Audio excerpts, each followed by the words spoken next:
War zone से एक और बड़ी खबर। रूसी वॉस्टो ग्रुप के आर्टिलरी हमले और तेज हो गए। यूक्रेनी चौकियों पर ताबड़तोड़ गोलीबारी की गई। यूक्रेन के 44 सैनिकों की मौत का दावा।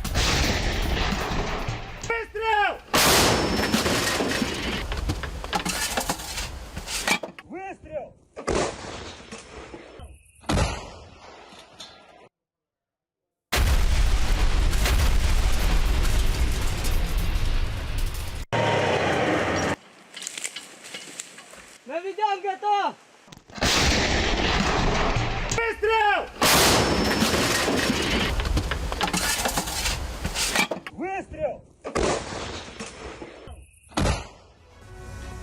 वहीं पूर्व अमेरिकी राष्ट्रपति डोनाल्ड ट्रंप और हमले के तार ईरान से जुड़ते हुए नजर आ रहे हैं। अमेरिका को खुफिया इनपुट मिला है कि इस हमले की पूरी साजिश ईरान में रची गई थी। ट्रंप की हत्या कर ईरान सुलेमानी की मौत का बदला लेना चाहता था, लेकिन इस पूरी थ्योरी में एक ट्विस्ट है। दरअसल दावा यह है कि अटैक का इनपुट अमेरिकी खुफिया विभाग के पास पहले से था। ऐसे में सवाल है कि डोनाल्ड ट्रंप पर हमला कैसे हो गया? क्या इसके पीछे कोई बड़ा षड्यंत्र है? इस रिपोर्ट में तारीख 4 जून 2020, जगह अमेरिका।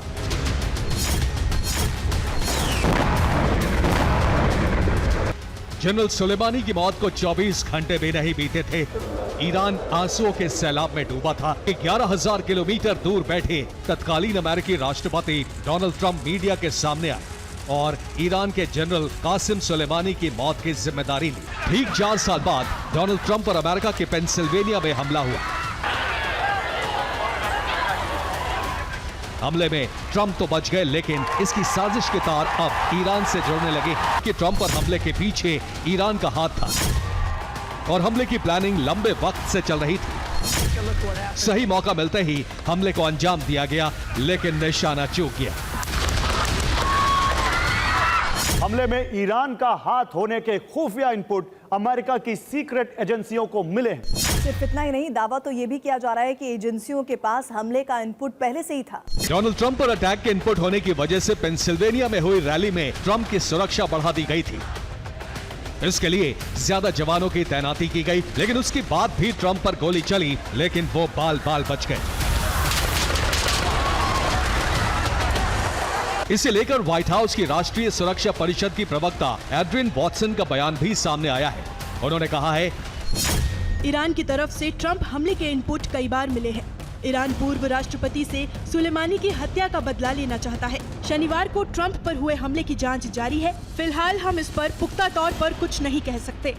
व्हाइट हाउस अब तक शूटर और ईरान के बीच डायरेक्ट कनेक्शन होने के सबूत नहीं होने की बात कर रहा है। हालांकि एक्सपर्ट्स की माने तो अमेरिका सीक्रेट सर्विस की नाकामी छिपाने के लिए सबूत दुनिया से छिपा रहा है, जिसकी गवाही ये तस्वीर है। दावा किया जा रहा है कि ट्रंप को जिस शूटर ने शूट किया उसके पास एक ट्रांसमीटर था। ये उसी ट्रांसमीटर की तस्वीर है। जिस इमारत की छत से शूटर ने गोली चलाई, इस ट्रांसमीटर को उसी छत से बरामद किया गया था। FBI ने ट्रांसमीटर बरामद तो किया, लेकिन आरोप है कि खबर दुनिया से छिपा ली गई, जिसके बाद कई सवाल उठ रहे हैं।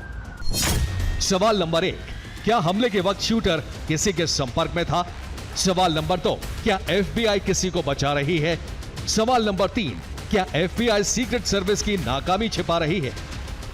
सवाल शूटर की काबिलियत को लेकर भी उठ रहे हैं। अब तक आई रिपोर्ट्स के मुताबिक शूटर महज एक 20 साल का लड़का था, जिसका कोई क्रिमिनल रिकॉर्ड नहीं था, लेकिन फिर भी उसका निशाना बेहद सटीक था। इस एनिमेटेड वीडियो से समझिए, शूटर ने ट्रंप के सिर का बिल्कुल सटीक निशाना लगाया था। गोली उनके सिर को भेदते हुए आर पार निकल जाती, लेकिन आखिरी मिली सेकेंड्स में ट्रंप ने सिर को थोड़ा घुमा दिया, जिससे शूटर की गोली उनके कान को छूकर निकल गई।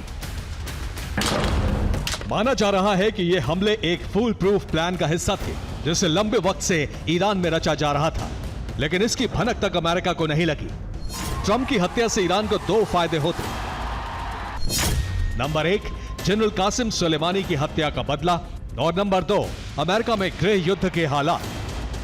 दरअसल ट्रंप की मौत से रिपब्लिकन समर्थक भड़क जाते और अमेरिका में गृह युद्ध की स्थिति पैदा हो जाती। ट्रंप भले ही बच गए हों, लेकिन अमेरिका में अभी भी अशांति का ट्रेलर दिख रहा है। हाल ही में FBI की एक रिपोर्ट सामने आई है। इस रिपोर्ट में देश में राजनीतिक संघर्ष की आशंका जताई गई है। दावा है कि ट्रंप समर्थक बदला लेने के लिए हिंसा का सहारा ले सकते हैं। कई ऑनलाइन ग्रुप्स ने भी हमले के बदले हिंसा की धमकी दी है। अमेरिका में हुए सर्वे में भी ये बात सामने आई है कि देश में गृह युद्ध के हालात पैदा हो रहे हैं। इस सर्वे में शामिल 80% लोगों ने माना है कि अमेरिका हिंसा की तरफ बढ़ रहा है, यानी 5 में से 4 अमेरिकी हिंसा की बात को स्वीकार करते हैं। सोचिए ये हालात तब है जब ट्रंप हमले में बच गए। अगर उन्हें कुछ हो जाता तो अमेरिका की सड़कों पर कितना बवाल होता और ईरान का बदला पूरा हो जाता। हालांकि ईरान ने डोनाल्ड ट्रंप की हत्या की कोशिश से इनकार किया है। ईरानी विदेश मंत्री अली बाघेरी ने कहा है, यह आरोप पूरी तरह से गलत है। ईरान के लिए ट्रंप एक अपराधी है। वो जनरल सुलेमानी की हत्या के दोषी हैं। अदालत में उन पर मुकदमा चलाकर दंडित करना चाहिए। ईरान ट्रंप को कानूनी रास्ते से दंड देगा। ईरानी हमले की साजिशों से अलग कुछ थ्योरी ऐसी भी हैं जिनमें ट्रंप पर हमले के पीछे एक बहुत बड़ा षड्यंत्र, एक बड़ी गहरी साजिश की बात कही गई है। कैसे, उसे इस एनिमेशन से समझिए। जिस दिन ट्रंप पर हमला हुआ तब वो पेंसिल्वेनिया में एक रैली को संबोधित कर रहे थे।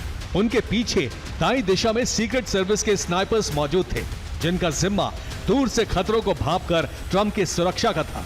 वहीं बाईं तरफ मौजूद इमारत के ऊपर शूटर छिपा था। शूटर और स्नाइपर बिल्कुल आमने सामने थे। ऐसे में स्नाइपर्स के शूटर को नहीं देख पाना बेहद अटपटा लगता है। ट्रंप की हत्या के आरोपों के सेंटर में भले ही ईरान है, लेकिन शक की सुई कई और लोगों पर भी उठती है। वो नहीं चाहते कि डोनाल्ड ट्रंप दोबारा राष्ट्रपति बने।